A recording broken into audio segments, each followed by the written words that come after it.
Assalom. Kitap o'qish munbiriga xush keldiniz.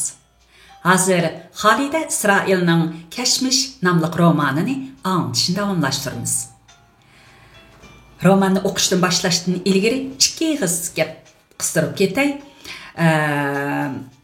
Uning biri romanga nihoyatda qiziqib anglayotgan har bir anglarmenimga chin dilimdan rahmat aytaman. Ondan YouTube'da bana çıraylık gap sözlerini, ilham, mədətlərini bergen her bir qeyrindaşqa rahmet. Çünkü sizlərə ayrım cavab yazıb olamadım. Lekin bək rahmet. Onundan başqa kızım Dilfruz arqılıq bana yana uçurlarını berib, özünün künde təqqəzzalıq bilən kütüb anlavatqanlıqlarını bildirген yaş inilərə, sınırlara hem rahmetim bolsun. Yaşlarımı qiziqib anlavatqandan bək xursand boldum. Rahmet. Onundan başqa məyli kəsbi bolsun, yoki həvəskar bolsun, diktorlara, riyasetçilərə çeksiz hürmetim yatsın. Çünkü şu bir neçə gündən beri videoluk iliş arqılıq şunu his qıldım ki, ekranға qarab durub sözləş onda asan emasga. Bəzi qaçılışıb getir ekanmiz, xatlarni xata o'qib qoladi ekanmiz. Şəxsən məndə aşındaq yetersizliklər görüldü. Şuңашqa bu qağaysizlar. Xoş, romanımızga kelaylik. Ötken qitimliq anlatışımızda Nahidin kelgen quralliq askarlarning öz yerlerini özü o'rmoqchi bo'lgan dehqonlarga qartib o'q etib, ikki odamni o'ldirganligi, biraylarni zaxmlantirib, bir beligidan ayrilganligini anladik. Ammo ish buning bilan tugab ketmaydi. Ular yana 4 odamni qo'lga ilib 10 yildan 15 yilgacha qamoq jazosiga buyuruydi. Yana xeyli köp adamlarni buzuq unsurlar deb ayırıp, ularning uylarini aqtırıp, tağar-tağar açlıqlarını, mal baranlarını musadir qiladi. O vaqtlarda yana sakrab ilgirlash to'lqini ko'tariladi. Adamlar o'pchi qozonda tamoq yeydigan, uylarda qozon osti bo'lmaydigan, atdigandan kashkicha to'xtamay ishlaydigan bo'ladi. Şunun uçuşluq xeyli köp mol hosil alıdı, lekin hammani yuqorga tapşırdı. Toğraqlıqlar özleri bolsa bir parça zağır nanğa zar bolup, nahaydi jabalıq yaşaşqı başlaydı. Xoş, romanның davamını anlaylı. 15. bab. 1958 yılının küz aylarında Daduy işxanası etrafıga, yol boylarga, tam dəl tərəflərə umum xalq Polat tavlaş hərəkətiga aktiv qatnışıb, Polatdan sünni həmrah qoyub berəyli. Polat marşalını təxtə çıxıraylı. 2 yıl zərbidarlıq bilən Polat tavlab, qeyri Cahangir Angliyadan işib ketdimiz. Degəndək lozunka şuarlar çaplandı. Toğraqlıqlar bu acayip, garayip gaplarni tushunalmisimi? Polatning nimaligini ostoli biletdi. Lekin uni qandaq tavlaydiganligidan zar xabar yo'q edi. Bir kunlar kelib, o'zlarining Polat tavlag'uchi bo'lib qoladiganligini texmi o'ylab baxmagan edi. Yaqinqi yillarda paydo bo'lib qolgan Sunni Hamra, Polat Marshal degandek gaplarga mushu hukumat o'zi biladigan ishdi deb boshqa turib avarimi bo'lmaydi. Ba'zi gapdan buvaylar qeyri Jahongir Angliya deganni o'z vaqtida badavlatga miltiq bergan Parang malikasining do'lti shu. Ularning odamlari qumliqdagi g'oyib shaharni aqtirg'ili kelib, ular holga tushib qolganda bizning qo'ychilar tepib olgan. Nəmətning çoğ dadısı Qurban Baxşı ularni davalab saqaytqan. Ular mushu yerdə xeyli uzaq turgan deyishdi.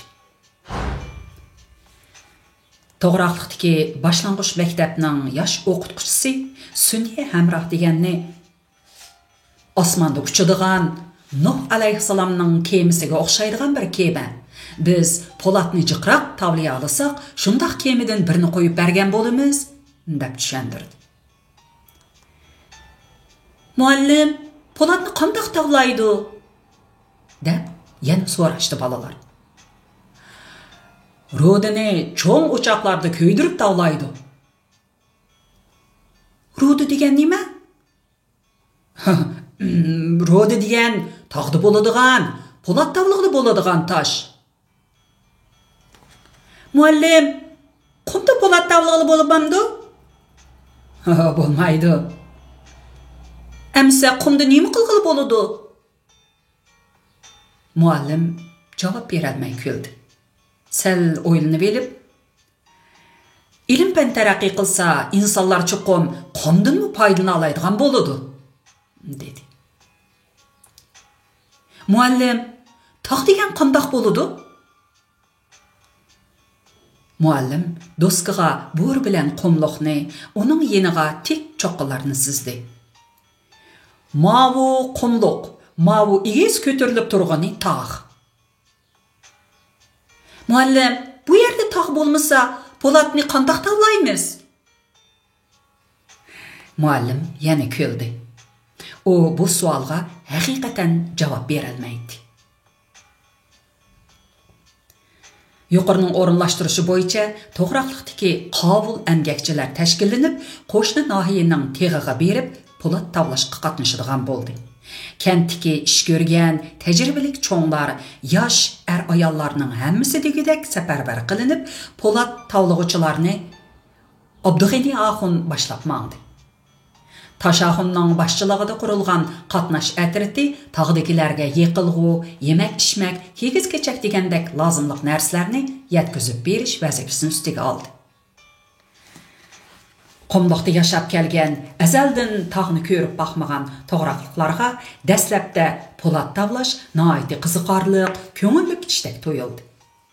Tog' bag'rini bo'ylab qator o'rinlashgan chedarlar, gami uylar, mix-mix odamlar, yaslab atgan, yaslab bo'lgan cho'ng-kichik domna pichlar, hamma yerda lapildab turgan qizil bayroqlar, radio kanidin anglab turadigan jangovar naqsha ham qisqa, jonli xabarlar yurt ichidan yiroq bu tog' bag'rini jonlantirib o'tgan edi. To'g'raqliqlar dastlabda cho'ng chedarga o'rinlashdi. Әдістін тартып, тақ бағырының бош yeriga gami ko'lashga boshladi. Gamilar kutib, mash qo'yildi. Kishilar issiq gamilarga o'rinlashib, avval kelganlar yasab tayyor qilib qo'ygan pishlarda Polat tavlashni o'rganishga kirishdi. Ko'zoynaklik Xanzo texnik bilan yosh tarjimon ularga pishni qandoq tayyorlash, materialni qandoq tartib va nisbatda selish, o't yiqish, eritmada qandoq chiqarish qoidalarini zerikmay takrar o'rgatdi. Qo'lma-qo'l amaliy ishlabmi ko'rsatdi. Dehqonlar qiziqib, anglab, az-to'la bir narsalarni bilib olgandekmi qildi. Ammo xilma-xil atalg'ular ularning esida qolmaydi. Helala pishiq yotlab olgan qoidalarni birdamdala unutib ketadi. To'g'raqliqlar texnikning yordamida pishqa tunji qitim o't qalab, pishtin etilib chiqqan qip-qizil to'mir eritmasini ko'rganda nihoyatda hayajonlanishdi. Dunyoda odam qilg'ili bo'lmaydigan ish yo'q ekan. Bizdek qara qo'rsoq odamlarmi mushundaq ishlarni qila oldik-a? deyishib ketishdi. Ammo ular o'zlari mustaqil ishga kirishganda bu ishning undaq oson emasligini bayqab kelishdi. Ikkinchi, uchinchi qitimda pishning ostida qilin qattiq dashqal uyib elib, hech pich muzlab ketdi. Keyingi qitimlardami natija kutgandek bo'lmadi. Bir qitim pishdan etilib chiqqan dashqal aralash eritma Mishtaxun degan odamning mo'rsiga chachirdi. Hashpashligicha choponga o't tutishib, odam go'shining ko'ygan purqi bilan Mishtaxunning ichinishliq faryodi pish atrofini bir oldi. Mishtaxun nohilik doktorxonada nihoyatda uzoq yetib, bir mo'rsi maymoq bo'lib saqaydi. Orqadalla pish ustida ishlayotgan bir dehqonning yuz ko'zi kuyib yaralandi. Başqa yurtdan kelganlar bir odamining 10 necha metrlik egiz pishqi tushib kuyib ketganligini, uning bir tal so'ngkinimi terib ololmaganliklarini so'zlab yurishdi. Bu gaplar dehqonlarning ichiga bir vahim silib qo'ydi. Ular endi vazifani o'rinlay olmay qilishidan ansirashga boshladi. Abdug'ani Axun boshdagi xanzu texnikni izlab topolmay, egiz tomoq kiygan pakarg'ina oqseriq bir odamni boshlab keldi. Kishilar uni Yangisarliq odam deyishadi. Lapildab qor yig'ayotgan bir kuni Yangisarliq odam Abdug'ani Axun boshliq 5-6 dehqonni kayniga silib, yerlik kishilarning tonoriga o'xshab ketadigan bir pish yasadi. Uningga o'tin, yog'och ko'miri va rudini qatma-qat silib o't yoqdi. O't yerimlashgancha orqa-orqadan material silib, ruda miqdorini ko'paytib, yerlik to'mirchilarning ko'viki orqali shamol berib turdi. Shu qitim bir o'tdala 100 jin to'mir eritildi. Yangisarliq odam xeyli kunlargacha to'g'roqliklar bilan birga yetib qopib yurdi.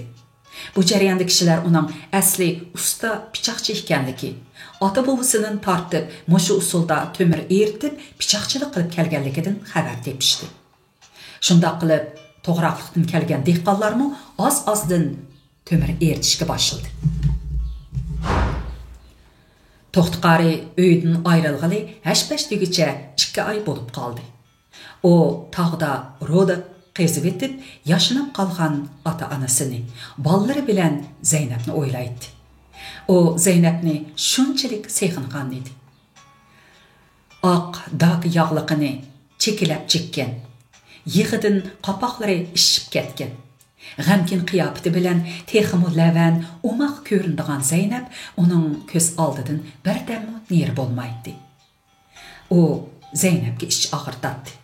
Onundan ensirapli jüretdi. Demisimi onun dadısı ölüp ketib, bir neçə ay içidila anasımı ölüp ketdi.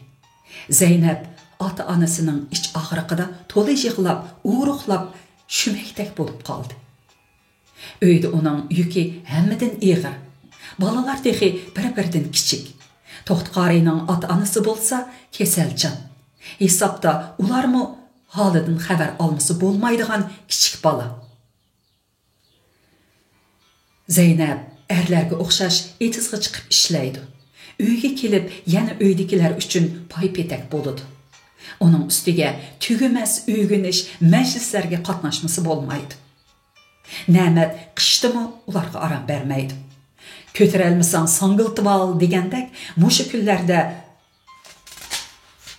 to'rt ziyondoshni yo'qitimiz deb qushqash chashqan seliq selib yurgedek.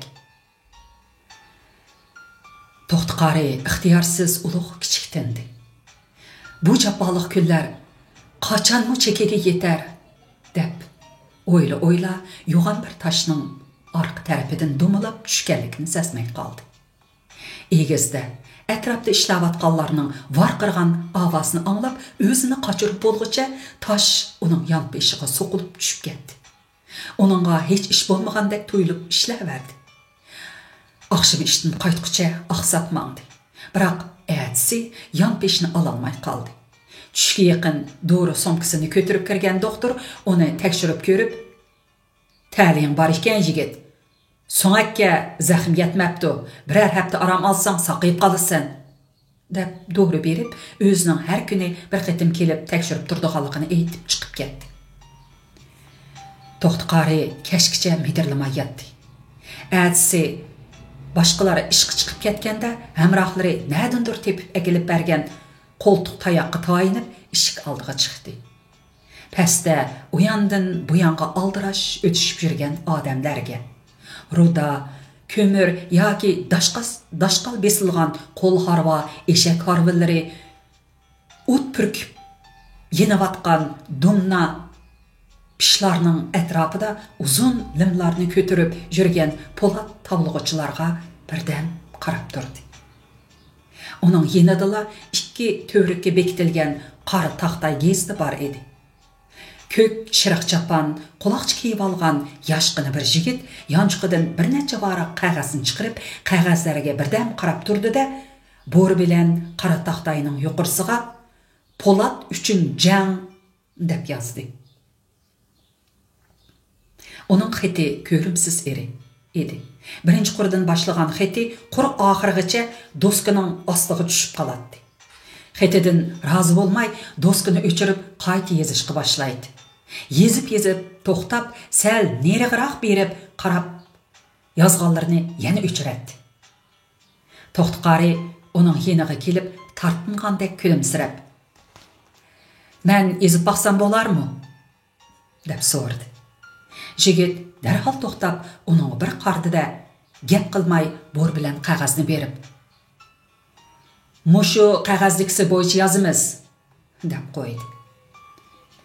Toxtiqari qog'ozga pat-pat qarab, uningdagi xatlarni doskaga chiroyli ko'chirdi. Jigit yana bir yanchug'idan elib bergan qog'ozdagi she'rlarni uning yeniga ratlik yezib chiqdi.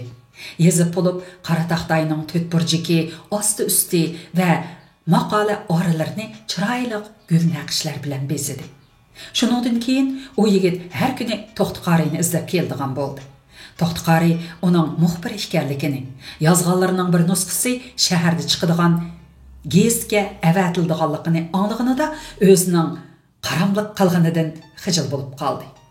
Ammo yigit uni burunqidakla izlab kelaverdi. Hatto o'zi yozgan she'rlarni o'qib berib, fikrimi oladigan bo'ldi. Bir kuni o aparat götürüp gelip Toxtiqarini işlawatgan yerida suratga tartib qo'ydi. Oradan birer hafta o'tganda uningga bir nusxa gezit akilib berdi. Toxtiqari gezitning bosh tarafida kulib turgan, juvisining oldini ichib etgan yigitning o'zi ekanligiga test ishondi. Suratga "Menmu Polat tavladim" deb mavzu qo'yilgan edi. Bu Toxtiqarining tunji qitim suratga tushishi edi. Shu kunlarda moda bo'lgan "Hamma Polat uchun" degan shuar xuddi o'tkir quroldak yoki yorliqdak har qanday to'sqinlikni yo'qitib, mumkin bo'lmaydigan ishni bir damda reallikka aylantiradi. Polat tavlash uchun nihoyat ko'p yog'och ko'miri va o'tin zarur edi. To'g'raqliqda qolgan erlardan tashkillangan bir guruhga to'xtamay daraxt kesatdi.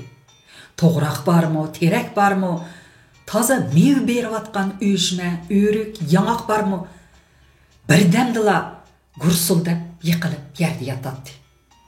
Kishilar uni har bilan parchalab, mahalla sirtidagi yo'g'on o'rilarda kuydirib, yog'och ko'miriga aylantiradi. Shox-shumbalarni kesib o'tin qiladi. Taharlarda qachilangan yog'och ko'miri bilan bog'lam o'tinlar to'yga eshakka ortilib, ot harvonlariga besilib, kech-kunduzlab jiroqdagi tog' bag'riga to'shladi. Birer oyga qolmay to'g'raqliqda cho'ngroq birer tüp daraxtmi qolmadi. Helmahun ishik oldidagi osmon pelak teraklarning kesilib ketganiga chidamay saronglardek bo'lib qoldi. 9 tüp terak xuddi zabardast polvonlardek ota bovisining qadim joyini qurshab turadi. Uningga ota bovisining ruhi mushu teraklarga singib qolgandek bilinadi. Ko'ngli xush chog'larda o'ylaga chiqsa, terak yopirmoqlari xuddi uning xo'shalligiga o'rtoqlashayotgandek ko'mishdek parqirab, mayin shamolda yiqimliq shildirlashadi.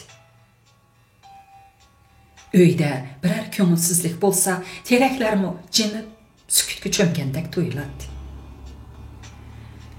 O terakka yo'linib o'ltirib, o'tmish aslimalarga g'arq bo'lgan vaqtlarda ruhi osmon zimin, dal-daraxt va ajdodining ruhi bilan birlashib, jon bir tanga aylangandek, kuchlanib, yashirib qolgandek tuyg'uga cho'miladi. Uning teraklarga mehri cho'nqir edi. Ularni asraydi. Kishilarning ot eshak bog'lishiga, ziyon zahmat yetkazishiga yo'l qo'ymaydi. Kishilar uning uyini teraklik o'yla desa, mahallasini teraklik mahalla deb ketadi. U buningdan to'lim faxrlanadi. Mana bugun ularning hammasi bir kun tili yo'q bo'ldi. Her yili ətyazda məy bulub pişib, adamlarını emas, uçar qanat, canavarlarını mı toyğızıdığan üjmələr mi? Ularga qonup, çuruqluşup, köngüllərini açadığan quşlar mı yox boldu? Onun hoylusu birdilla qaqcırap qaldı. Onun öýde olturğusu kelmeydi. Yollarda, etizlarda aylanıp jürgünüde özüge oxşaş təmtirəp yürgen quşqaşlarını görse, mening mahallamdaki quşqaşlar şu miken dep iç ağırtadı. Yançıqıdın komunadın bergen zağrınanını uvap berip etip, ketinglar, jirak yerlerge uçup ketinglar, deydi.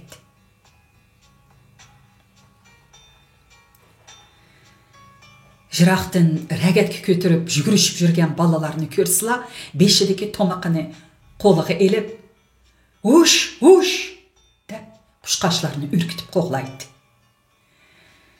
Hey biçarlar! Ularının arqısıdan uzaqça qarap turup ketedi. Quşqaşlar yerge qonuşdan qorqup, osmanda içinişlik çırıldışadı. Ularının ovaları buzup etilgen. Ular qonğudak, aram alğudak birer tüp daraxtı yo'q edi. Uçup ketip atqanlarının ba'zilari o'qyap yiqilsa, ba'zilari qanatları telip holidan ketip yiqiladi. Balalar quşqaşlarının ölüklerini kötürüşüp, xoşalı boluşup yugurishadi. Helmaxun nämetni izlep bardı. Nämtaxun balam, o mu meyli, bu mu meyli? Lekinse daraxtlarni kesip etkinimiz zati bolmadı. Bizning jutni saqlab turg'ini aşu daraxtlar edi. Onu kesiverdik. Endi hamma yer uchiqchilik bo'lib ketdi. Etizlarimizni, uylarimizni qum besib olarmi deb nemish o'ylamaymiz. Xalq o'ylamasmi mayli, lekin sizlar yurt otisi turib nemish o'ylamaylar. Mana sizlarning cho'ng dadilari dastiganlar yerini ko'kartib mang'irgan odam edi. Uloqchilikqimi usta edi. Aşular ata bovalar tikkan ko'chatlarimiz nega ketdi deb go'rida o'ri o'ltirib olmaganmidi? Namat bir o'ngib bo'lib o'zini tutib oldi. Sili ne deyilimka? Jahonda nima ishlar bo'lyapti? Bilamdi shuni? Bu gapni mang dedilar. Men anlamagan bo'lay. Agar yana bir yerda deb salsizlar, heliqidak qalpoqning yo'g'inini kiyla. Ko'rmaganni ko'rib, vaydat deslimi, hech kim sizga yordam qila olmaydi. Hozir hukumat hamma ishni qo'yib, po'lat davlaymiz deyapti. Buningga bir nim deyishga hech kimning haddi emas. Dad yo'lliq odam bo'lg'achqa sizga shunchalik deb qo'yay, qo'nglarini g'it qisib, og'izlarini ching yumib, singan nonni yeb yursizlar.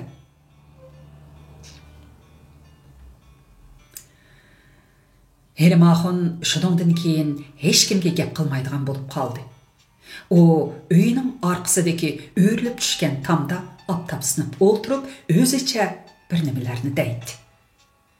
Yanchiqidan madak aralashtirib yiqilgan zag'rananni chiqarib, aldirmay uvab, bir changalini og'ziga solsa, bir changalini atrofga chachatdi. Biri to'kur qushqash uning atrofida dallaydi. Sonuq qanotlarini so'rab, para uchib, uning mo'rsiga, non yo'qi soqollarga qo'nib oladi. Gazetlarda bir kunimiz yilga, bir yilimiz asrga tang deb tasvirlangan 1958-yilning qish fasli o'tib ketdi. Tağdan g'alaba quchib qaytib kelgan dehqonlar atiyazliq terilg'oga kirishdi. Qarag'anda yerni yanada terimay bo'lmaydiganda qiladi. Atiyazliq ishlab chiqarishga birlashtirib, yangidan yangi sho'arlar, yangi vazifalar chiqib turadi. Dehqonlar ularni anqirib, moslashib ulgura olmaydi. Her qancha dog'dug'uluq, jiddiy yig'inlarmi oxir berib, ziroatning, o'g'itning, uloq charvining məsləhətiga, hətta ər-xotunçılıqның paranlarına aylanıb ketədi. Mundaq çağlarda uxlab oturğan adamlarmı oyğanatdı. Sonra birdənlə azadlaşıb, kişilərinin ruhi kötürülüb, külkü çaqçaq qaynaydı. Bəzi gepi aşkar adamlar kommunanın umuçu bilən mədəknini yəvirib, xotunlarımızın yenig'im yo'lamas bo'lib ketdik. Çaqçaq bilan bo'lsa-mu, ko'nglimizni ichib olayli, deyishadi.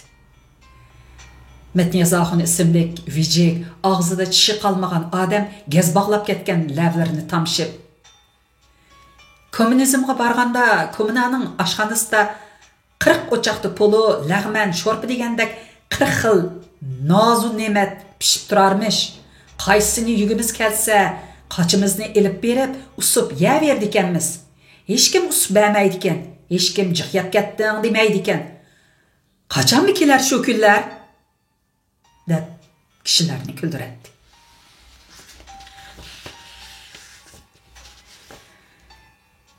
On 16 bab. 4 ayning boshlarida ko'zga bug'doylar takshi o'sib, terilgan ziroatlar bo'y tartib, dehqonlarni oldirishga boshlagan kunlarda to'yuqsiz havo o'zgarib, bo'ron chiqishga boshladi. Ash vaqti bilan boshlangan bo'ron dammo-dam kuchayib, dövi qumlarni uchirib, turuxun lampalarni o'rib, to'g'roqlikning biror tut daraxt, hatto ko'chatmi qolmagan etiz dalla mahallalarda xohlagancha haybisini ko'rsatib turdi. To'g'roqliklar do'lqinliq daryodagi qo'lvaqdek dirildab titrab, har yon chayqalayotgan uylarda o'ltirib, azaldan his qilib boqmagan vahimaga tushib qolishdi. Bo'ronning dahshatli ko'rkirishidan boshlari aylanib, quloqlari putib ketgan kishilar bolalarini bag'riga besib, yukinib o'ltirib, oyat o'qib, Allohdan aman esanlik tilashadi. Nola iltijo qilishadi. Bo'ron bo'lsa, bəyni quturgan yirtqich ediki, osmon bilan zamin orliqini bir olgan, kuch qudratini tangdashsiz bu yirtqich hech narsani ko'rmaydi, anglamaydi. U xolisa barchini dassak chaylaydi, urib so'qib vayron qiladi. Xolisa qum ostiga tirik ko'madi.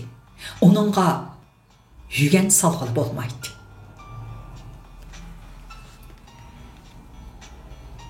Saharda bo'ronning gurkirigidan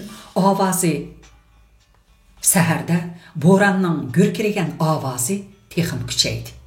Kishilar uylarining to'rus, eshiklarining osmonda laglakdak uchib yurganini ko'rganida zaman oxiri bo'pti deb yig'izar qilishib, panohlangudek gami o'g'rilarga, eriq ozganlarga o'zlarini etishdi. Bo'ron ularning zaif tanlarini savaydi. Üstiga qum to'plarni, yog'och tosh, axlat çavlarni to'kadi. Ularni nafas oldirmaydi, ko'zlarini ochirmaydi. Kishilar bu dunyodan oxirgi umidlarini uzgan paytlarda quturgan yirtqich holsizlanishga boshladi. Tushga yaqin bo'ron asta-asta pasaydi.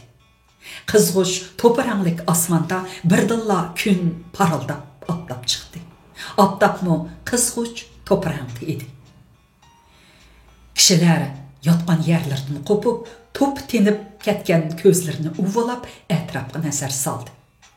Bir-birining izdak so'riqini qilishdi. Ularning ko'z oldida qumga ko'milgan puchuq tomlar, kishini ichintiradigan bir xarobilik so'zilib yotadi. Xalq askarlari odamlarning sonini elib, ikki kichik bola bilan bir qeri ayolning yo'qab ketganligini aniqladi. Etizlar bo'lsa, qilin qum ostida qolgan edi. Harbiy qismdagilar yordamga keldi. Nahiya, shahar, qo'shni yezlar yemak-ichmak, kiyim-kechak va oziqlik yetkazib berdi. Dehqonlar bilan harbiylar etizlardan qumlarni yo'tkab, ziroatlarni qayta terdi. Qum to'lib qolgan eriq o'stan buloqlarni kovlab, yo'llarni tozaladi. Uylarni yasab, odam o'ltirg'idek holga keltirdi. Turmush yana asta-asta iziga tushdi. Yap-yeşil etizlardan rengarenk kiyingan qiz-choqallarning naqshlari endi anglashqa boshladi. Asliga kelgan yasli va boshlang'ich maktab qo'rosida go'dak bolalarning qo'ng'iroqdek jarangliq ovozi yangraydi. Shu yili to'g'raqliqlar yuqorining yordami bilan yilni aman esan chiqardi. Ikkinchili ochliqdan mo'l hosil ilib xeli hallanib qoldi. Kommunaning omoshlarida ancha-muncha go'shmi paydo bo'lib qoldi.